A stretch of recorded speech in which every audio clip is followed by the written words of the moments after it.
오늘 하나님께서 우리에게 주신 말씀은 구약 에스겔 1장 1절로 3절 말씀, 신약 마가복음 1장 9절로 11절 말씀입니다. 먼저 구약의 말씀, 에스겔 1장 1절로 3절 말씀 봉독하겠습니다. 제가 읽을 때 하나님의 계시 음성을 들으실 수 있게 되기를 바랍니다. 때는 제30년 넷째 달 5일이었다. 그때 내가 포로로 잡혀온 사람들과 함께 그발 강가에 있었다. 나는 하나님이 하늘을 열어 보여주신 환상을 보았다. 여호와긴 왕이 포로로 잡혀온 지 5년째가 되는 그달 5일에 주님께서 바빌로니아 땅의 그발 강가에서 부시의 아들인 나 에스겔 제사장에게 특별히 말씀하셨으며 거기에서 주님의 권능이 나를 사로잡았다. 아멘. 신약의 말씀 마가복음 1장 9절로 11절 말씀입니다. 이제 읽겠습니다. 그 무렵에 예수께서 갈릴리 나사렛으로부터 오셔서 요단강에서 요한에게 세례를 받으셨다. 예수께서 물속에서 막 올라오시는데 하늘이 갈라지고 성령이 비둘기같이 자기에게 내려오는 것을 보셨다. 그리고 하늘로부터 소리가 났다. 너는 내 사랑하는 아들이다. 내가 너를 좋아한다. 아멘. 네, 귀한 찬양 감사합니다. 오늘 우리가 구약 본문과 신약 본문을 같이 읽었는데요. 신약 본문 마가복음에 보면 예수님께서 세례받는 장면이 나옵니다. 본문에 의하면 예수님께서 세례받을 때 하늘로부터 임하는 놀라운 광경을 목격하게 되었고요. 또 하늘의 음성을 들었다고 나옵니다. 10절에 보면 1장 10절에 보면 하늘이 갈라짐과 성령이 비둘기같이 자기에게 내려오심을 보셨다라고 나와 있고요. 11절에 하늘로부터 소리가 나서 하늘의 음성을 예수님께서 들었다라고 나와 있습니다. 보시고 또 들으셨다는 것이죠. 오늘 설교 제목이기도 합니다. 들음과 봄. 예수님께서는 이 두 가지 행위를 통해서 하나님의 아들로서 확증됩니다. 그리고 예수님은 이제 하나님의 아들로서 그분의 구원 사역을 시작하게 됩니다. 그러므로 우리도 마찬가지입니다. 예수님을 그리스도로서 온전히 인식하기 위해서는 우리도 예수님을 온전히 보고 또 그분의 음성을 온전히 들을 수 있어야 합니다. 하지만 예수님과 늘 함께 했었던 12 제자들은 온전히 보지도 못했고 듣지도 못했었다라고 성경은 기록하고 있습니다. 우리 성경 구절 하나 같이 찾아보면 좋겠는데요. 마가복음 8장 18절 말씀 우리 같이 한번 보겠습니다. 마가복음 8장 18절 말씀.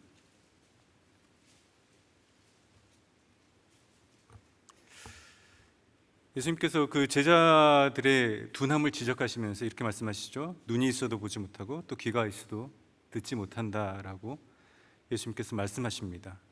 이 말씀의 의미는 제자들의 육신의 눈과 귀는 열려 있는데 그들의 영적인 눈과 영적인 귀가 닫혀 있었다라는 것을 의미합니다.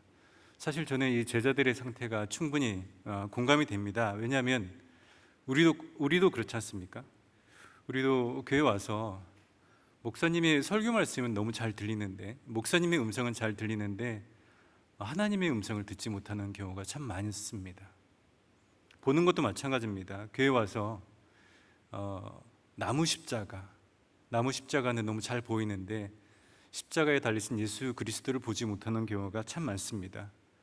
우리의 육의 눈과 귀는 열렸지만 영의 눈과 귀가 닫혔기 때문에 그렇다는 것입니다. 그렇다면 어떻게 해야 우리의 영적인 눈과 귀가 열릴 수 있겠습니까? 예수님께서는 마가복음에 등장하는 두 가지 사건을 통해서 그 답을 주시는데요. 그 첫 번째로 우리가 성경 한 구절 더 찾아봤으면 좋겠습니다. 마가복음 7장입니다. 바로 앞장입니다. 마가복음 7장 32절을 보시면 좋겠는데요. 마가복음 7장 32절에 보면 기먹고 말 더듬는 자를 치유하는 이야기가 나옵니다. 예수님께서 이 기먹고 말 더듬는 자를 치유하기 위해서 33절에 보면 먼저 첫 번째로 하신 행동이 그 사람을 따로 데리고 무리를 떠나가셨다 이렇게 나와 있습니다. 무리를 떠나가셨다는 거죠. 그리고 나서 33절, 34절, 35절에 걸쳐서 치유 행위를 행하십니다. 그러니까 치유하기 전에 먼저 무리로부터 따로 데리고 가시는 것이 선행되었다는 것입니다. 이 무리라는 단어를 여러분들이 좀 꼭 기억하셨으면 좋겠고, 자, 하나 더 보겠습니다. 그러면 보는 것도 마찬가지입니다. 마가복음 8장에 보면요, 8장 22절 베세다 맹인 치유 이야기가 나오는데 눈을 여는 과정도 마찬가지입니다. 8장 22절 23절에 보면 한 맹인이 있는데 예수님께서 그 맹인을 치유하기 전에 먼저 하셨던 행동이 뭐냐면 23절에 나오는 것처럼 그 맹인을 마을 밖으로 데리고 가셨다, 이렇게 나옵니다. 그러니까 먼저 마을 밖으로 데리고 가시고 그 이후에 치료하셨다는 것입니다.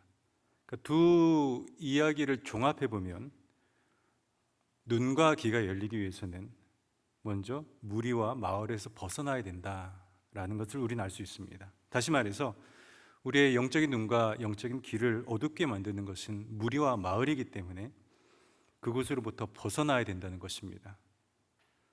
그렇다면 이 성경에서 말하는 무리와 마을은 어떤 의미가 있겠습니까? 먼저 본문의 무리라는 것에 대해서 잠깐 생각해 보자면 무리라는 것은 좀 부정적 뉘앙스가 있습니다. 무리라는 것은요, 종교적 고정관념, 율법적 통념을 공유하고 재생산하는 그런 집단을 의미합니다. 당시 유대인들은 성경 본문을 직접 읽으면서 자발적으로 신앙을 성숙시켜 나가기보다는 율법 교사들이 율법을 먼저 해석하고 그리고 가르치는 그대로 습득하고 또 답습하고 맹신했었습니다. 가령 이제 이런 것들이 있겠죠. 이방인은 더러운 족속이다. 또는 메시아가 오면 우리를 로마의 압제로부터 자유롭게 해줄 것이다. 또는 나사렛과 같은 시골에서는 절대 선한 것이 날 수 없다. 이와 같은 종교적 통념들이 있는데 그것을 습득하고 그대로 전수했다는 것입니다. 그리고 그런 무리가 모여 살면서 그들의 종교적 고정관념을 공유하고 재생산하고 강화하던 바로 그 공간이 마을이었다는 것입니다. 조금 더 구체적으로 예를 들어보자면 당시 유대인들이 메시아를 기다리면서 하나의 가졌던 고정관념이라는 게 있는데 이런 거죠. 메시아는 율법도 잘 지키고 외모도 준수할 것이고 예루살렘 출신이고 좋은 가문이어야 된다. 이런 하나의 그 관념의 틀 속에서 생각을 했었습니다. 그런데 무리들의 눈에 보이는 예수님의 모습은 그들의 고정관념과는 정반대였습니다. 율법 준수도 제대로 하는 것 같지 않고요, 외모도 너무 평범하고 가문도 참 초라했습니다.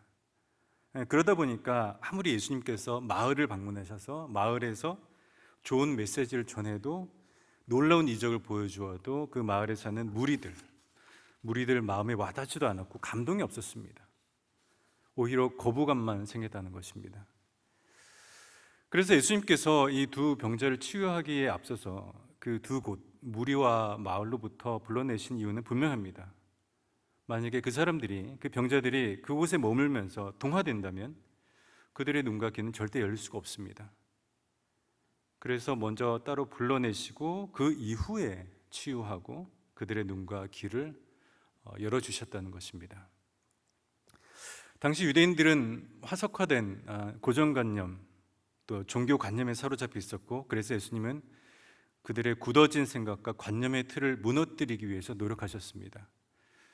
사실 그러한 노력은요, 이미 예수님께서 이 땅에 태어나시는 순간부터 시작되었다고도 볼 수 있을 것 같습니다. 꽤 오래전 일인데 2013년에요. 2013년 7월에 그 영국의 한 왕자가 태어났습니다. 아마 기억하시겠을 텐데요. 영국의 그 엘리자베스 여왕의 손자가 되는 윌리엄 왕자가 아들을 낳았습니다. 그 부부가. 근데 그 왕자가 여느 왕실의 왕자랑은 좀 달랐던 게 영국 왕위 계승 3순위라고 해서 그래서 그러니까 이제 그 영국 왕위 계승 3순위라고 해서 아주 로열 베이비라고 그런 칭호를 받으면서 그 아들이 태어났습니다. 그래서 상당히 그때 그 왕자가 태어날 때 전 세계적으로 화제가 되었던 그런 기억이 납니다. 왕자가 이제 태어나게 되고 그 처음에 그 영국 왕실을 지정하는 그 병원에서 이제 분만을 하고 그리고 그 병원에서 나오는 그 첫 순간을 촬영하기 위해서 그 영국 런던에 있는 세인트 메리 하스피탈 그 앞에 수천 명의 영국 시민들 그리고 전 세계에서 오는 신문 기자들, 방송 기자들이 그 앞에서 모여서 그 아기의 탄생을 축하하기 위해서 모여 있었고요. 물론 우리 한국에서 간 특파원도 있었습니다. 그리고 그 아이가 나올 때 사람들이 우레와 같은 박수를 치면서 환호하고 환영하고 그것을 감격하면서 기뻐하는 모습을 봤던 기억이 납니다. 어쩌면 유대인들이 생각했던 메시아 탄생의 모습이 바로 그런 모습이 아니었었을까 생각이 듭니다. 유대인의 왕이 탄생하면, 메시아가 이 땅에 오시면 전 세계 수많은 사람들이 다 예루살렘에 모여서 시온산에 임하는 그 영광을 보면서 그곳에서 환호하고 아기의 탄생을 축하하고 찬양하고 기뻐하는 모습, 그들이 꿈꿨던 모습은 바로 그런 모습이었었습니다. 그래서 예수님은 어쩌면 그와 같은 그들의 기대와 정반대의 모습으로 오셨다는 것이죠. 가장 초라한 모습으로, 그리고 변방에서 가장 조용한 모습으로 환영받지도 못한 상태로 이 땅에 오셨다는 것입니다. 예수님을 통한 하나님의 구원 역사는 출발부터 유대인들의 예상과는 정반대로 흘러갑니다. 하나의 반전이었습니다. 그들의 고정관념을 깨뜨리면서 예수님의 삶은 시작되었습니다. 예수님께서 오셔서 전하셨던 메시지도 마찬가지입니다. 누가복음 10장에 선한 사마리아인 비유가 나오는데요, 우리가 잘 아는 비유입니다. 사마리아인이 강도 만난 한 유대인을 돕습니다. 그런데 이 이야기 참 어색한 이야기입니다. 이웃사랑이 그 이야기의 주제라면 사실 유대인이 강도 만난 사람을 돕는 게 훨씬 더 자연스럽습니다. 그래야 이야기가 훨씬 더 잘 전달될 수 있습니다. 그런데 그 유대인들이 그렇게 혐오하는 사마리아인이라는 캐릭터가 그 이야기에 등장합니다. 왜 예수님께서 그와 같은 캐릭터를 설정하셨겠습니까? 유대인들 입장에서는 상당히 불쾌하고 또 불편한 이야기입니다. 아마 그들을 이렇게 반응하지 않았을까 싶습니다. 예수님, 저희가 강도 만나는 사람이 있으면 당연히 도와야 되는 거 알고 우리가 그렇게 하겠습니다. 예수님께서 전하고자 하는 메시지의 핵심은 알겠는데 왜 하필 사마리아인을 언급하십니까? 그렇다면 왜 예수님은 이렇게 참 도발적으로 정말 자극적인 그런 이야기를 하셨겠습니까? 예수님께서 분명히 목적이 있었습니다. 구원의 역사라는 것은요, 그들이 전혀 상상하지 못한 방법으로 생각지도 못했던 그런 사람으로부터 임할 수도 있다는 것을 알려주고 싶으셨기 때문에 그렇습니다. 그러므로 구원이 반드시 유대인에 의해서만 이루어져야 된다는 그런 고정관념을 깨뜨려라. 그것이 바로 예수님께서 하고 싶었던 메시지였습니다. 하나 비유를 더 예를 들어보자면 겨자씨 비유도 비슷한 맥락에서 이해할 수 있을 것 같습니다. 당시 구약시대 때 유대인들이 생각했던 하나님의 나라는요, 거대한 모습이었었습니다. 특별히 그들 이웃에 있는 페르시아라든지 거대한 제국들을 보면서 그들은 하나님의 나라는 그와 같은 거대하고 힘 있는 막강한 나라여야 된다라는 그런 기대를 했었습니다. 그래서 그들이 항상 하나님의 나라를 기대하면서 생각했던 나무가 어떤 나무였냐면 레바논에서 나오는 백향목 거대한 나무였었습니다. 구약 성경 읽다 보면 백향목 나무 참 많이 나옵니다. 가장 거대한 모습, 힘 있는 모습, 제국의 모습을 꿈꿨다는 것입니다. 예수님께서도 당연히 그것을 아셨겠죠. 그래서 레바논 백향목과 정반대의 가장 작은 나무, 겨자씨 나무를 예수님께서 예를 드셨던 것입니다. 하나님의 나라는 그런 거대한 힘의 나라가 아니라 작은, 가장 작은 겨자씨와 같은 모습으로 시작할 수도 있다라는 것입니다. 예수님이 이와 같은 사건과 이야기들을 통해서 하나의 교훈을 주십니다. 고정관념으로부터 벗어나라. 그들이 절대적으로 믿고 있는 사실들이 진리가 아닐 수도 있다는 것을 깨우치고 있습니다. 이러한 깨우침은요, 우리에게도 마찬가지입니다. 우리도 종교적 통념 속에서 성경이 읽는 경우가 참 많습니다. 굳어진 생각과 관념의 틀 속에서 성경이 있는 경우가 참 많습니다. 하나 예를 들어보자면 우리 창세기 읽으면서 요셉 얘기를 많이 하는데 요셉에 대해서 우리는 형통한 사람이었다 이렇게 얘기합니다. 요셉이 형통케 된 과정이 처음에는 뭐 노예 생활하고 고생 많이 했는데 총리가 되고 꿈을 해석해서 총리가 되었죠. 그리고 총리를 받고 그리고 가족들과 재회하고 형제들과 화해하는 모습 보면서 참 형통케 되었다라고 우리는 이렇게 생각할런지도 모르겠습니다. 그런데 개역개정판 성경을 잘 보면요, 하나님께서 요셉을 형통케 하셨다라는 이야기가 딱 한 번 등장하는데 그 형통이라는 단어가 언제 나오냐면 창세기 39장에 나옵니다. 근데 창세기 39장에서 요셉 뭐 하고 있었냐면 노예생을 하고 있었습니다. 우리가 생각하는 그 형통의 시점 그리고 성경이 말하는 형통의 시점이 다릅니다. 그리고 어쩌면 성경이 말하는 형통 그리고 우리가 생각하는 형통의 개념이 다를런지도 모릅니다. 더 나아가서 하나님의 관점 또 우리의 관점 다를 수 있습니다. 하나님의 생각과 우리의 생각 역시 다를 수 있습니다. 그러므로 우리는 항상 자신의 생각과 가치관을 늘 돌아볼 필요가 있습니다. 우리가 절대적으로 믿어왔고 또 지금 또 믿고 있는 사실이 진리가 아닐 수도 있다는 것을 받아들이는 그런 자세가 필요합니다. 신앙생활하면서 늘 주의해야 할 점이 하나 있는데 오래전부터 지켜온 우리의 생각들 또 일반적으로 그냥 그렇게 믿어왔던 것들 그리고 또 당연히 그래야 된다는 그런 우리의 신념이 잘못됐을 수도 있다는 것을 우리는 늘 인식해야 됩니다. 우리가 무리와 마을에 머물러 있기만 한다면 우리는 낡은 생각과 낡은 가치관에 사로잡혀 있을 수밖에 없습니다. 무리와 마을에 머물러 있는 한 우리는 하나님의 진리를 들어도 듣지 못하고 보아도 보지 못할 것입니다. 그러므로 우리는 늘 스스로에게 질문하고 또 스스로를 돌아보아야 합니다. 내가 지금 어디에 있는지, 내가 지금 무리와 마을 가운데 있는지 아니면 예수 그리스도와 함께 있는지 우리는 돌아보아야 할 것입니다. 내가 여전히 무리와 마을 속에 갇혀 있다면 우리는 과감히 그곳을 떠나야 합니다. 그럴 때 우리의 영의 눈과 우리 영의 귀가 열릴 것입니다. 그리고 그때 땅의 세계가 아닌 하늘의 세계를 경험하고 하나님의 진리를 발견할 수 있게 될 것입니다. 해석학이라는 게 있는데요.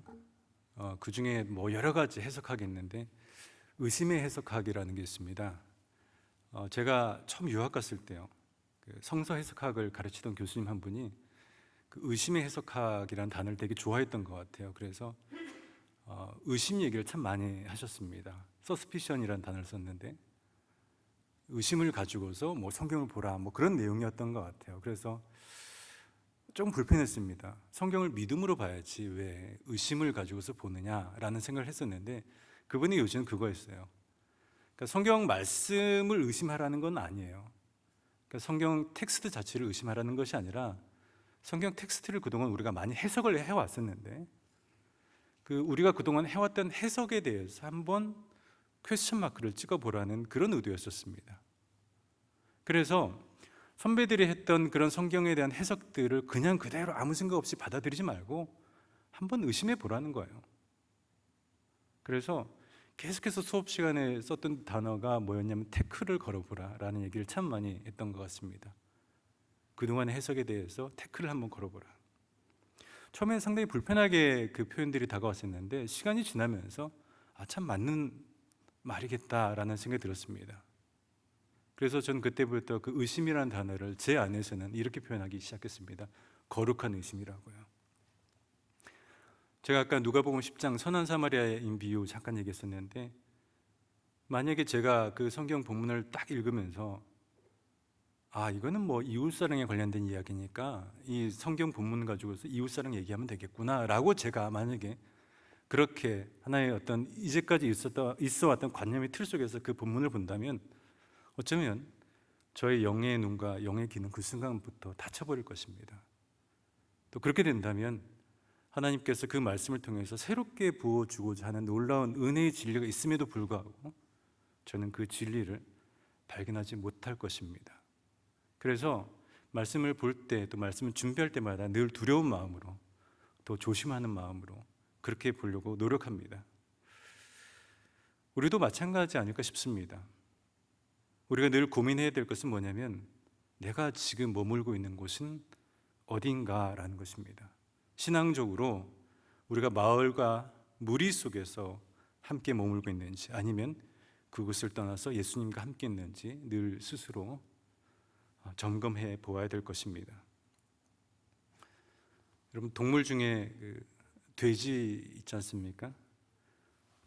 돼지가 하늘을 볼 수가 없다라고 제가 얘기를 들었습니다. 근데 그 연유를 설명하는 이야기가 참 인상적이었는데요.